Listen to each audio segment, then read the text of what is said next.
আমরা মানে আপামর বাঙালি বীরেন্দ্র কৃষ্ণ ভদ্রের নাম জানি, তার ছদ্মনাম ছিল বিরূপাক্ষ, কিন্তু এটা জানি না যে তিনি জাতিতে কায়স্থ ছিলেন।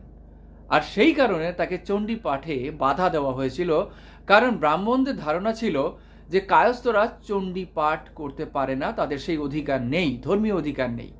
তা সত্ত্বেও তিনি করেছিলেন এবং প্রতি বছর বেতারে গিয়ে চণ্ডী পাঠ করতেন, কিন্তু টিকিধারী ব্রাহ্মণরা তাতে বাদ সাধল। তারা উত্তম কুমারকে নিয়ে এলেন জোর করে। আরো অনেকগুলো কারণ ছিল, তার মধ্যে এটি একটি। জোর করে নিয়ে এলেন কেন?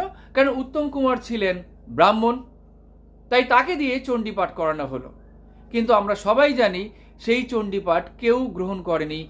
তাই অভিমানী এই বীরেন্দ্র কৃষ্ণ ভদ্রকে পুনরায় ডেকে আনা হলো এবং তিনি এসে আবার বেতারে তার সুমধুর কণ্ঠস্বর দিয়ে চণ্ডী পাঠ করলেন, যেটাকে অ্যাকচুয়ালি বলা হয় মহিষাসুর মর্দিনী।